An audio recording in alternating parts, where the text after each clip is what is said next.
Hello, Future Wealth. Thank you for coming by my channel again.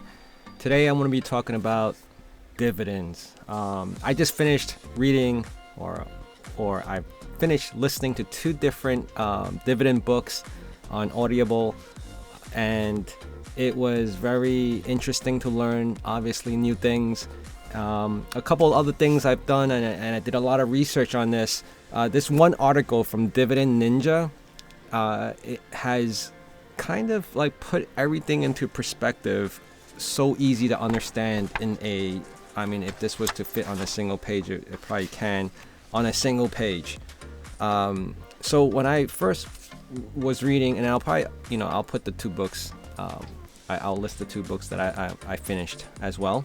But within Dividend Ninja, I learned about champions. It's a champion list, and I'll explain that in a little bit. And obviously I have it up here right now. I did print it out because this is something I want to keep in my folder, in my little portfolio of knowledge, opposed to having to search if this website was to go away or whatever. So I usually do that because I like to print out little articles in case one day I can't find it anymore or it's missing, right? So I'm going to be really fast on what the explanation of a champion is. A champion has to be consistently raise their dividends each year for 25 years consecutively. However, difference between a champion and an aristocrat, the champions do not necessarily have to be a part of the S&P 500. The aristocrats, on the other hand, has also been raising the dividends for the last 25 years, but they're in the S&P 500. So you have these two armies, right? You have the S&P 500 and you have the non-S&P 500. And they're all within the 25 years. They all have raised their dividends for the last 25 years. And then that comes down to the contenders and the challengers, right? Briefly about that. Contenders are companies that have raised their dividends between 10 and 24 years. So right at the 24 years, after a 25 year, they can either become a champion or an aristocrat, okay, depending if they're in the S&P 500 or not. And the challengers are, they have to have at least raised the dividends each year for 5 years consecutively to 9 years. So once they complete that 9 years, they upgrade from a challenger to a contender. And that has been, this article alone has cleared up so much confusion that I had when I was listening to the book. I knew what they were saying, but then when I couldn't really tell because it wasn't on paper to put it into perspective. But now it makes total sense, right? So now when you do searches for either the aristocrat list or a champion list, it's all out there.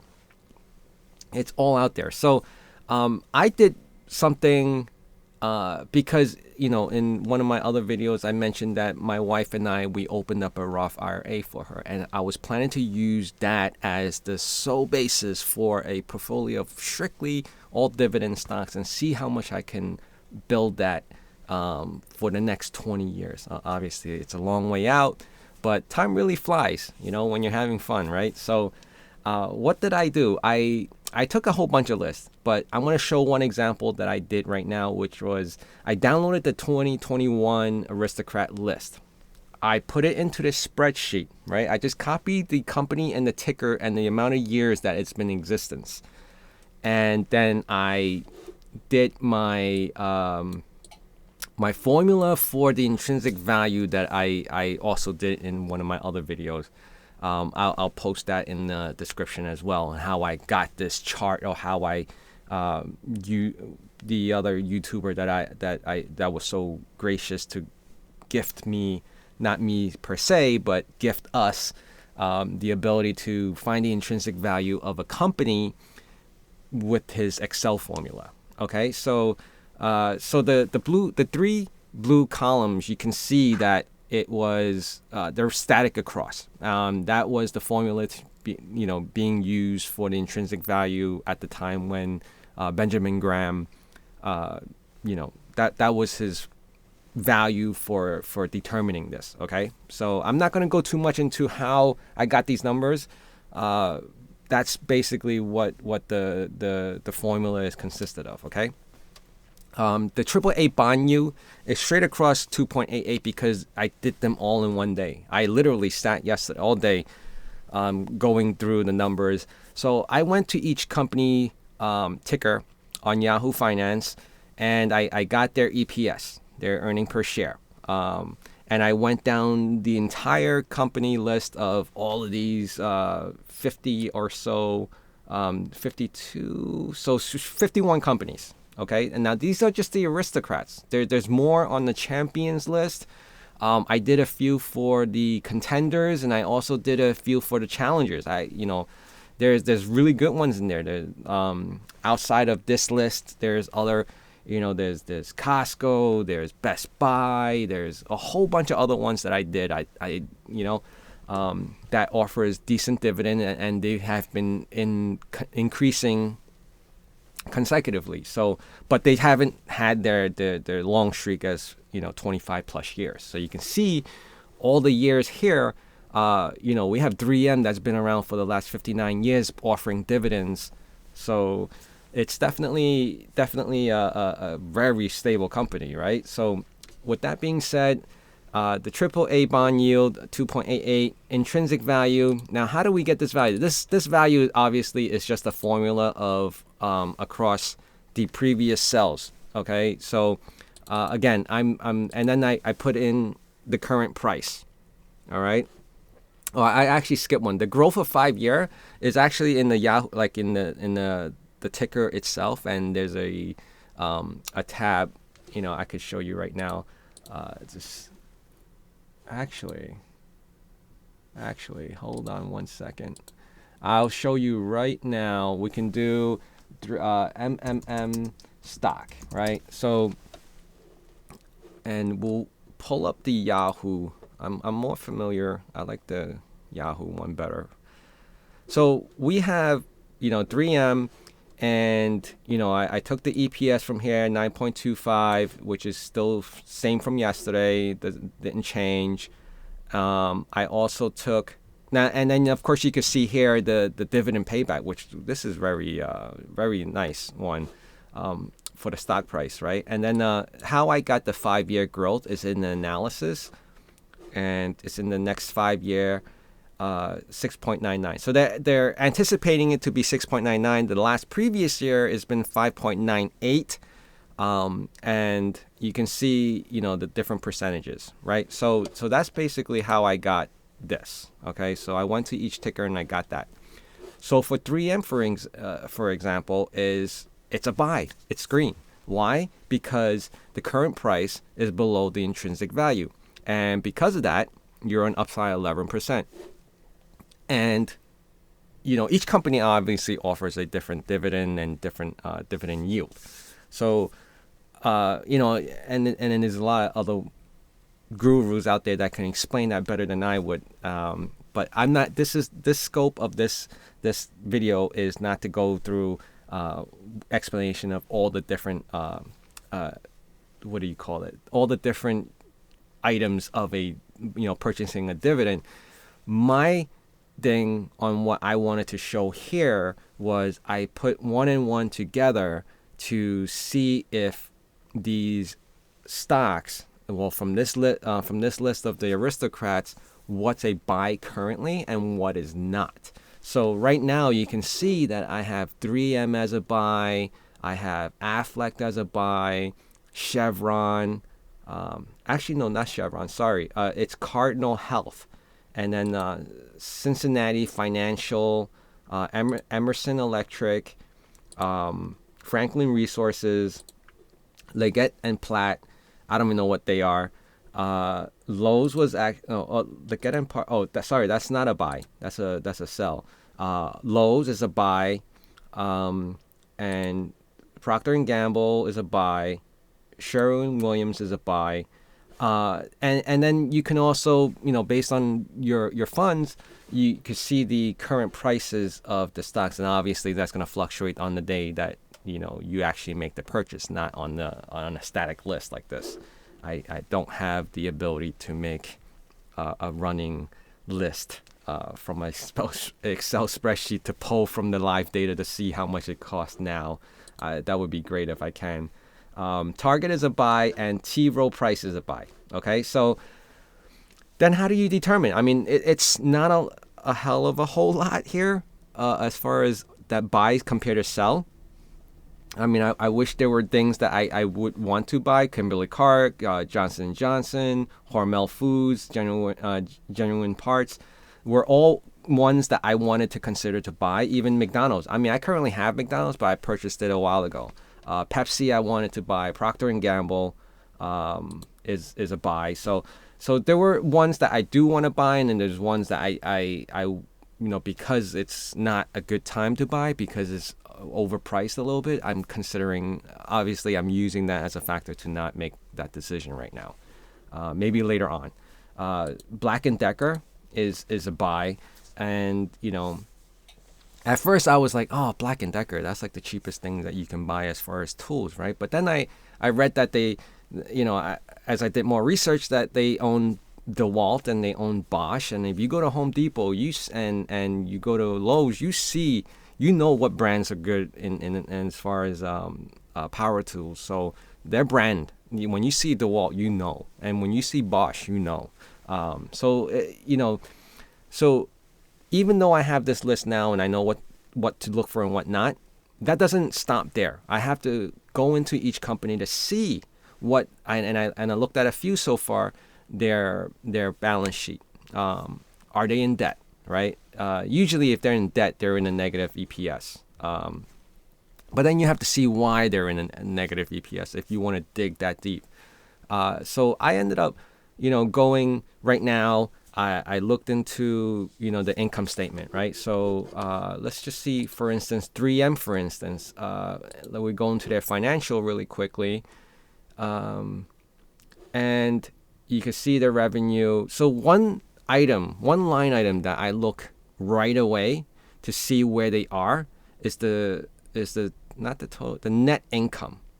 Okay, you see this right here, net income for continuing discounted operations, net interest income. Let me see if I'm looking at the right one. Net income from. So pretty much, I'm gonna. I know total income as reported. Total expenses, net income, right here. All right, so yeah, it is that one I look at. Net income. So I just make sure that it's consistent. Obviously, I had to reference my Warren Buffett accounting book to make sure that I'm looking at the right items. If the trailing 12 months doesn't have enough information, you can go to the previous. But sometimes when you go to the previous, it's kind of diluted because it's historic, right? It's not as current. You want the current trailing 12 months. But more or less, you can still see if, how much debt they have and how much revenue they're generating and what their net income is. So that's pretty much it. That's basically what I wanted to talk about. I'm very excited right now because I'm waiting for the money to cross over to the bank so I can have it deposited into this Roth IRA to make this purchase. But even as of now, making the I'm not content with making any purchases now because I haven't finished. Because I'm not going to go out right now with on the Roth IRA and say, okay, 3M and I'll buy Aflac and I'm going to buy a car. Now, I'm not going to buy everything just because it's green. I'm really going to try and dig into the company to see how stable. Obviously, these are aristocrats. They've been doing it for the last 25 years plus, and you can see that with their track records here. And I want to see what their dividend yields are and if there's any, possibility of them being in the news with new products or whatever. Personally, right now, if I was to say I wanted to buy any one of these that are green on this list, would be things that I use personally or things that I know my family would use or Procter & Gamble, that's for sure. Target, we go all the time. And like T. Rowe Price, no, right? But Stanley Black & Decker, yes, because if you look at my shed, I have a whole bunch of tools, and it's between Bosch, Milwaukee, and DeWalt. So those two brands alone are covered with Black & Decker, and I know, like, when I go to Home Depot and Lowe's, I see that, and I see people constantly buying these things because it's a necessity, right? You can't build homes, you can't fix homes, you can't fix anything without these tools. So where else are you gonna go, right? So, and then after you make that purchase, or maybe after the following month comes or whatnot, these prices on these, particular, like these specific aristocrats, the prices may come down a little bit, and it may come down to the point where it justifies it as a buy, right? So let's just say even Dover, it's only minus 4%, so it's just a little bit over their intrinsic value. That could come down at any day, or that's negative 4%. Like, let's just say even Clorox. Clorox is only -2, so they're so close to the intrinsic value. If you have that much faith in Clorox, and their dividend is attractive to you, then overpaying just that 2% is not horrible. Okay, it's not over inflated. There may be a possibility that people are going to sell it off because it's reached its peak, and that cycle happens again. So, it's something to consider. You don't necessarily have to say just because it's a sell that you wouldn't believe in the company. Okay.